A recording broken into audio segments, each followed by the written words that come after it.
Brussels vows to introduce checks on key EU infrastructure after the suspected sabotage of the Nord Stream pipelines last week and proposes fresh sanctions on Moscow. Ukrainian forces have liberated the key village Limon in the country's south, recovering bodies of Russian soldiers in the streets. The Netherlands, Italy, France and members of EU Parliament stand in solidarity with Iranian women as mass unrest continues following the death of 22-year-old Mahsa Amini. Ursula von der Leyen has unveiled further EU measures to enhance energy security across the continent as Russia's war in Ukraine continues. The European Commission President was speaking at the opening of a debate in the European Parliament. The bloc has agreed to redistribute energy tax profits amongst vulnerable member states, diversify sources and purchase gas collectively. For this, she said unity was critical. In pursuing our action, two same things remain paramount. That is action in unity and action in solidarity. If I look at our single market, we really need to protect the fundamentals of our economy and in particular our single market. The single market is the strength of our European Union, and this is where the wealth of the European Union comes from. Without a common European solution, we risk fragmentation. If every member state goes on its own, we have fragmentation we don't want. Earlier, the EU's foreign policy chief urged member states not to weaken in their resolve to support Ukraine. He said Europe and the war-torn country had a common cause. This is the place to ask Europeans to understand what's going on, because our support for Ukraine is not just a question of generosity. Our support for Ukraine must be unfailing, because Ukraine's security is intrinsically linked to ours. What happens there is our future too. As part of its response to the Ukraine war, Brussels also aims to better protect critical infrastructure, including gas pipelines. The Nord Stream line was damaged in apparent acts of sabotage last week, highlighting the vulnerability of Europe's energy framework. Russia no longer has total control of any of the 4 provinces it claims to have annexed after Ukrainian troops reportedly advanced dozens of kilometres into Kherson province. The claim comes from Ukrainian President Volodymyr Zelensky, who says his troops have broken through Russian defences in the south while expanding their rapid offensive in the east, threatening supply lines for Russian troops.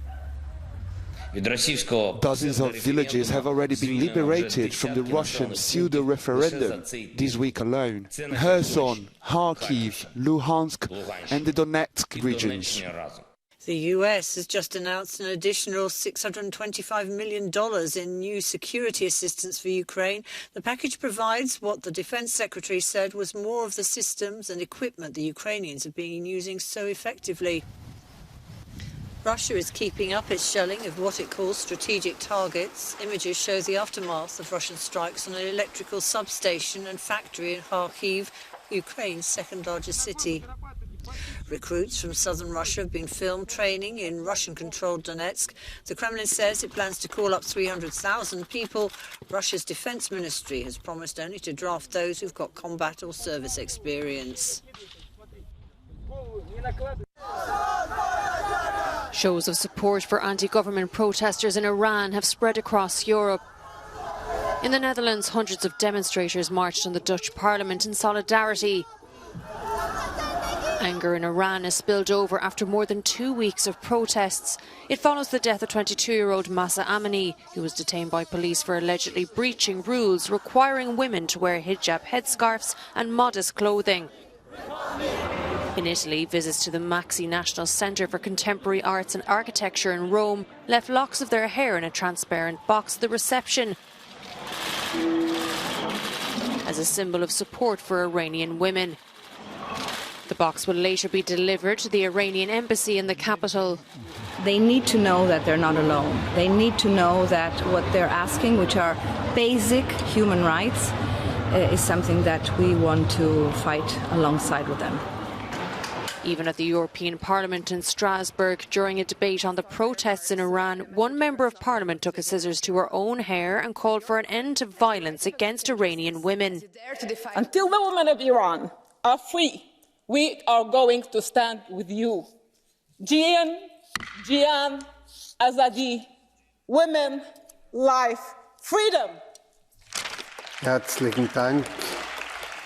And in Paris, French MPs and ministers observed a minute's silence in the National Assembly in homage to Iranians who have paid with their lives for their fight for freedom.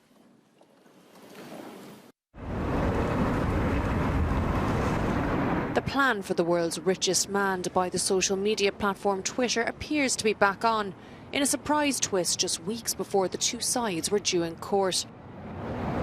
In a short, cautious statement, Twitter said it plans to close the deal to sell the company to Elon Musk after receiving an offer. The entrepreneur will make the purchase of €44 billion, the same price he offered months ago before trying to quit the deal. In a letter, attorneys for the mega billionaire said he intended to move ahead to complete the transaction, pending receipt of financing and an end to the legal fight. Human spaceflight is space is one of those things that Twitter had sued Musk to force him to go through with the original bid. An acrimonious fight was scheduled to go to trial this month, while legal experts said the social media giant had the stronger case. But some lawyers are now questioning whether this latest twist is a concrete offer or a delay tactic. Producing energy and car fuel from livestock waste. It sounds too good to be true, but this is what is actually occurring on this farm near Piacenza, north of Italy.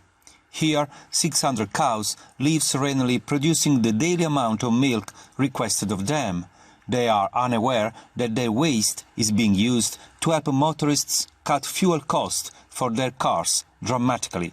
Originally devoted for breeding, farm holiday and the sale of dairy products, the owners of this family-run business decided to push their enterprise a step further.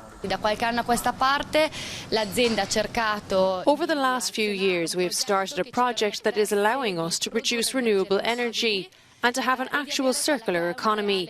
I mean, we can produce energy from animal excrement and livestock waste, along with agricultural byproducts. Who would have thought? Cows are helping humans overcoming the energy crisis, and they are doing so in the most unexpected ways. We already drink their milk and eat their meat. But now we are also using their, let's say, digestion waste to get cheap fuel for our cars. Behind the farm, a specific structure extracts biomethane from animal waste and transports it directly to the front, where customers patiently wait at the pump to get their cheap gas. The process is directly from producer to consumer through a few meters of a small yellow pipe. Motorists here can get a full tank of gas at a very convenient price of €1.39 per kilo, which is about half, or in some cases even a third, of current prices. We produce biosustainable fuel from our livestock waste, and the idea that this agricultural company is able to input it into the transport system is extremely gratifying on a personal level. The gas station opened last February, a couple of weeks before Russia's invasion of Ukraine and the sudden surge in the costs of energy and fuel. But here they've found a sustainable way to fight the crisis, from farm to pump. Luca Palamara for Euronews, Piacenza. The Erkel Theatre in Budapest, Hungary, welcomed its first visitors almost 111 years ago. But this winter, the historic venue, which forms part of the prestigious Hungarian State Opera, will be keeping its doors closed. Organisers say soaring utility costs sparked by Europe's energy crisis have made heating the building unsustainable. To curb energy consumption, Hungary's government ordered a 25% reduction in the use of electricity and gas in public buildings. Utility bills have become more expensive by 8-fold, sometimes 10-fold. But that's where we are for now. We are not 100% sure about any of these numbers, but I do know that the order of magnitude is huge. Something needed to be done because, after all, people's wages and maintaining our other buildings are more important. And if we keep those in mind, then we will have to turn down the heating in the others. The struggles faced by theatres in the country are not limited to the capital.